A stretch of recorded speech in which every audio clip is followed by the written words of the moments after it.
Yo, this is the Ancient Texan. It's May. Um, got income tax day coming up. And I want to talk to you about stories. Everybody knows, like we have our own story. There's movie stories, there's the hero's journey. Humans relate to each other in stories. Um, and I think everybody has, some knowledge of stories. Maybe most people don't realize the relevance of story. The kind of story that I want to talk to you about is the story that makes up who you are. You have a story about yourself, and you have a big story about yourself. If like someone says, "Who are you?" and I say, I'm a poor white kid that grew up in El Paso and you know got out of the rough part of town and got a advanced degrees and became an engineer and traveled all over the world. And last year I wrote a novel and I'm writing some more. I'll be a writer when I grow up. So that'd be kind of like my big story.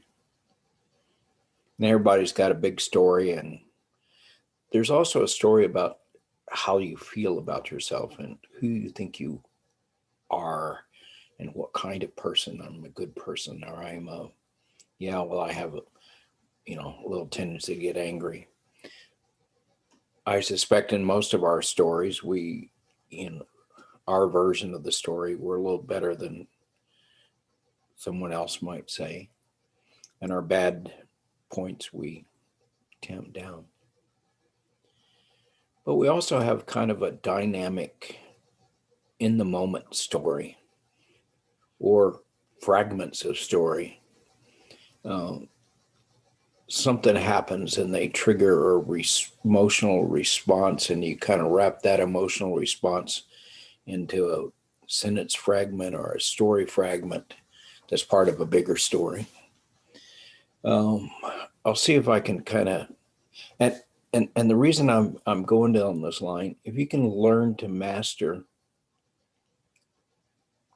your story fragments and the little stories you're living in moment by moment, um, you can make your life a whole lot better. Because here's something about stories: they're always incomplete and almost always inaccurate. And the story that you're tying an emotion to um, is inaccurate. So you got this emotion going on, and it's tied to an inaccurate and incomplete story. So that gives you the opportunity to modify the story, enhance the story, choose a different story. And that's going to affect your emotional well being.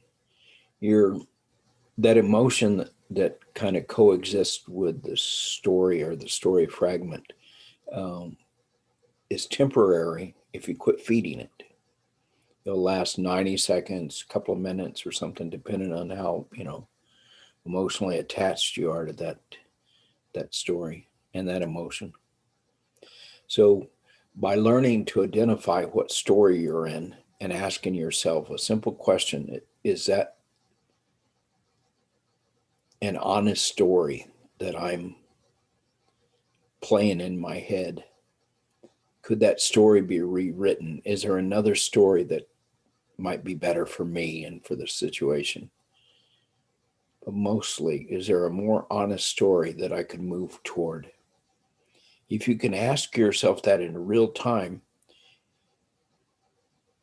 and start considering the alternative, you automatically take away the fuel um, for the emotion you're stuck in, and the emotion that can get out of control and lead to you saying bad stuff.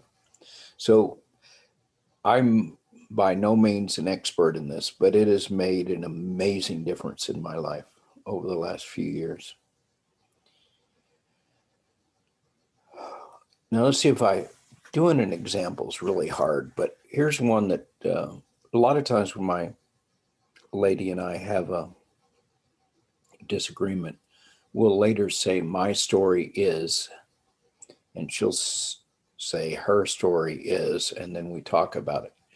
But every once in a while, we get something where this magic potion doesn't work. And I'm going to approach one of those right now.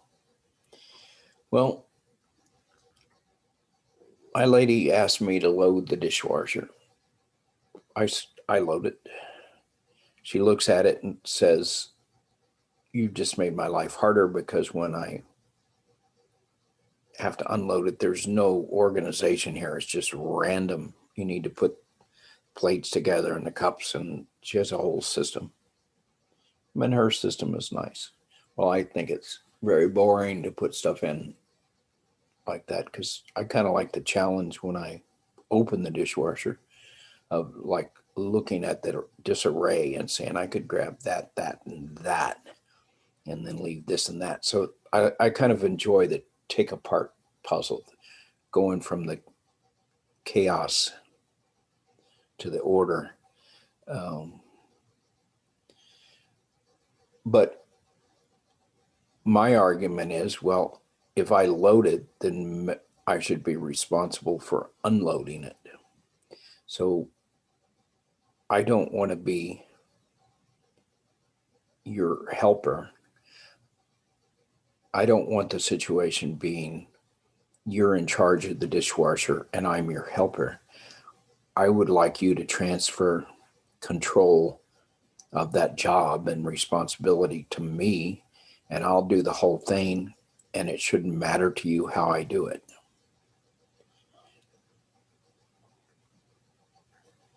Her thing is, I'm not going to get down there and do the unloading when I should, and she's going to end up stuck with it, and it's going to be chaos. And I also, admit up front that I may not be representing her views correctly, but if I can get her to listen to this podcast, and she can add her 2 cents if she wants to. But it's become,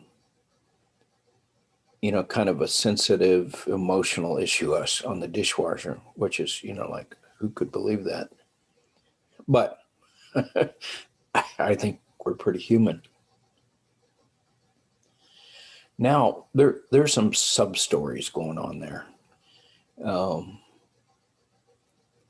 She's the woman of the house. She's responsible for, making meals, which she definitely feels. And she's responsible for keeping the kitchen orderly and doing the dishes. And that's her job. That's a story. That's a story that she carries in her head, that it's her responsibility as the woman of the house.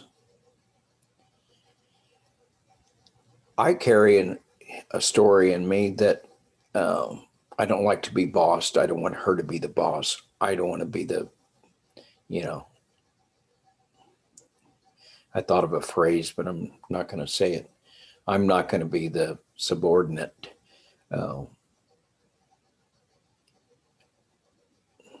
I don't want to be. So that's a story that I've got. Now I could work on my story and say, even though I don't enjoy thinking that hard about putting the dishes in orderly, I could say, that's at the end of the day, no real big deal. And I get emotional reaction just thinking about that process.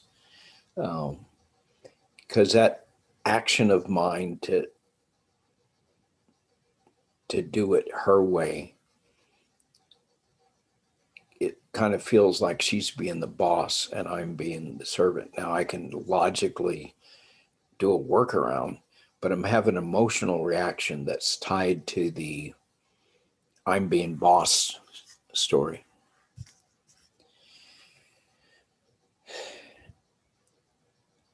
And she's probably having an emotional reaction that she's got all this work to do, and she has a full-time career and is a really amazing entrepreneur. Actually, a very smart, caring person. She's got all this work to do, and here I'm making a big deal about loading the dishwasher when she's just asking for a little bit of help. So those are some examples. Now, we've got this, you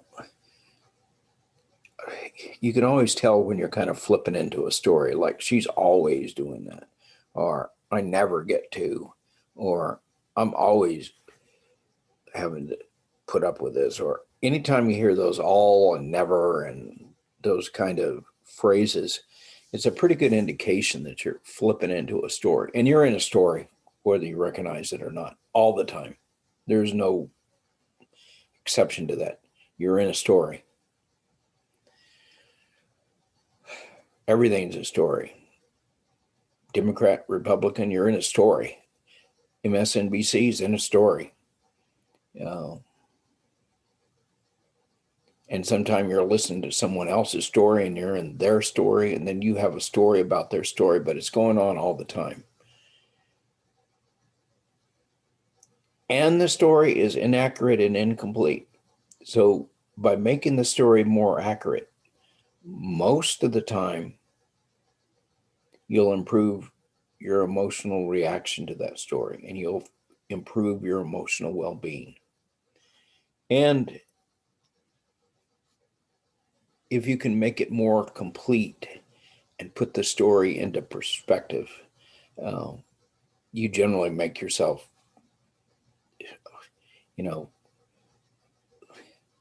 a little more grounded. Now, it sometimes you don't, when you got to recognize you just do a little story fragment. She's always doing that, or this always happens to me. Sometimes you don't vocalize and you don't even hear the rest of the words of the story, but you're tying into that story with that little short phrase that comes out of your mouth.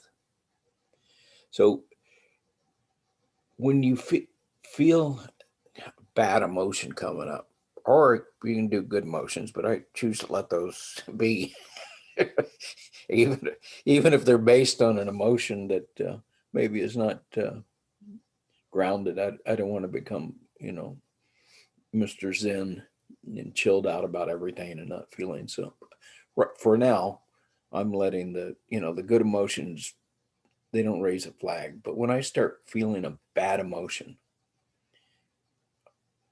I dig down and try to make my story more accurate, more complete. Or I change my plan, which is another story. I try to change my plan about the story or about the future, my future story of how this is going to be or how this could be. And if you can get your partner to start examining their stories, and especially the stories where the two of you interact, and get them onto this concept, together you can rewrite the stories. And I think you'll find your life can improve dramatically. Now, things that help this is mindfulness. And I don't think if I hadn't practiced some, mindfulness and learned about this story generator, idea generator, this thing called our brain that just continuously pops out stuff, generates ideas and good stuff and bad stuff. And it's, sometimes true and sometimes not. It's like a dream machine. I think it would have been harder for me to learn to identify my stories and the story fragments that are going on, and to be conscious of that process existing inside of me. Now, there's still several areas where I have a story, and the simplified version is I was a small white kid in a Mexican town or a Hispanic town, whichever is the correct way to say it these days. And I had to get tough or die. And I learned, that I met any aggression with more aggression. The fight or flight, I was definitely fight. Most of the time, there's some flight going on sometimes.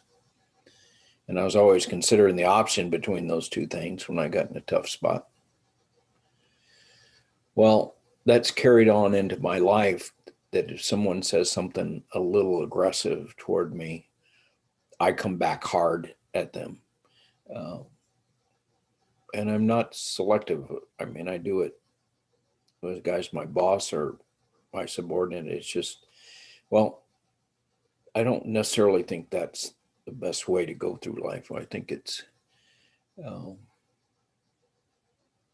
it's not good for me. There might be cases where that's a necessary response, like when you're in danger or something. But generally going through life, that is not a good way to respond. Well, I tie into that, you know, story and the small white kid, and that's not. I mean, that's just an example of the story, but it's this a story of I'm not gonna let myself be attacked, or I'm not gonna let myself be passive, or whatever it is. It's funny because I said I was a pacifist when I was trying to get out of the Vietnam War. So I changed my story, which is another common thing we do is we change our story. Well, the point I'm trying to make here though is that when someone gets aggressive for me and I fire back, that happens so damn fast. And then the situation can escalate uh, from there really quickly. Uh, and it's been a long time since I went into rage, but you can go into rage. That's kind of like the ultimate state, the ultimate outcome of that kind of behavior. That's obviously should be reserved for very critical situations. It should not be a normal state of life. My dad had rage, and I think he had a lot of good reasons. If you're on the Philippines when the Japanese come, I think a lot of bad stuff can happen to you.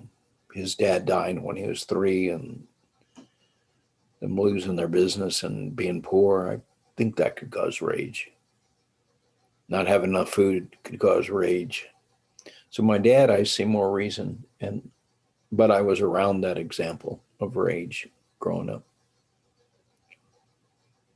But that's just a I'm just enhancing the story, and I'm making the story say it's not my fault, which is another story. So the way I want to alter that story is that I want to pick up early that I'm being attacked and focus myself on the story of the person that's doing the attacking instead of pulling it back in and focusing on my story and my emotion. Um, and I haven't quite mastered that, especially when I'm tired or irritable or whatever. I'm not feeling my best. My arthritis is hurting. Uh, I tend to be grumpier, but it's still, you know, I consider it's a level of evolution to be able to go to the next stage and when that emotion flares in real time start rewriting the story. I can do that when it's not uh, when there's not a lot on the line, but obviously when there's a lot on the line, um, that's when you most need to do it. So anyway, I don't know if this will help you or not, but I believe if you understand this and learn how to manage your stories and identify the story you're in, um, and learn to alter it, you can greatly improve your emotional life and your happiness and your peacefulness, especially peacefulness. Happy is a complicated state of being. uh, but you can be more peaceful, and that's kind of a first step to being happy. To go through life peaceful and calm is not so bad. Anyway, this is the Ancient Texan, hoping this helps a little bit. I hope you have a good day. Namaste.